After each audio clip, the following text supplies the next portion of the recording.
Your Excellency, Chairman Christoph Hoskin, dear friends, colleagues, the world we live in is an increasing mix of turbulence and transformation.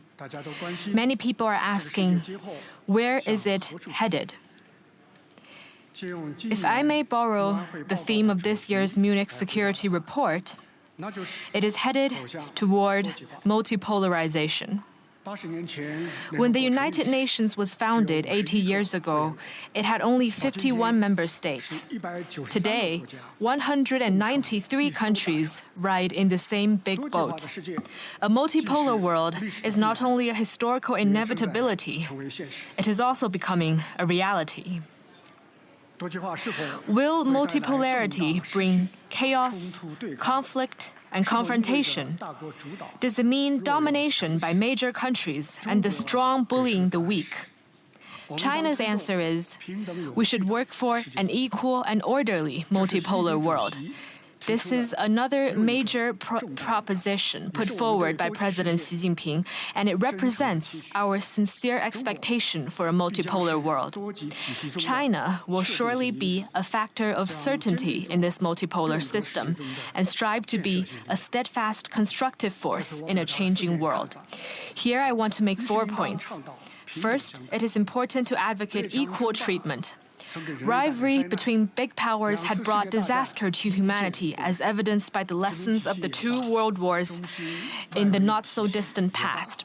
Whether it is the colonial system or the core periphery structure, unequal orders are bound to meet their demise. Independence and autonomy is sought across the world, and democracy in international relations is an unstoppable trend. Equal rights, equal opportunities, and equal rules should become the basic principles of a multipolar world. It is in this principle that China advocates equality among all countries, regardless of size, and calls for increasing the representation and say of developing countries in the international system. This will not lead to Westlessness, but will deliver more positive sum results to the world. The Munich Security Conference has invited more participants from Global South countries in recent years, and this is a wise thing to do. Every country should have their voice heard. Every country should be able to find their place and play their role in a multipolar paradigm. Second, it is important to respect international rule of law. As an old Chinese saying goes, circles and squares cannot be drawn without compasses and rulers, which means nothing can be accomplished without following norms and standards.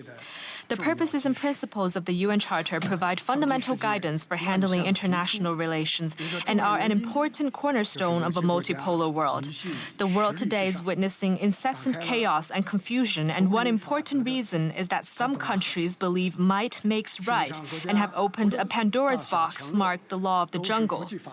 In reality, all countries, regardless of size or strength, are stakeholders in international rule of law. The multipolar paradigm must not be a state of disarray. Without norms and standards, one may be at the table yesterday but end up on the menu tomorrow. Major countries must take the lead in honoring their words and upholding rule of law, and must not say one thing but do another or engage in zero-sum game. It is based on the above points of view that China resolutely upholds the authority of international rule of law and actively fulfills its international responsibility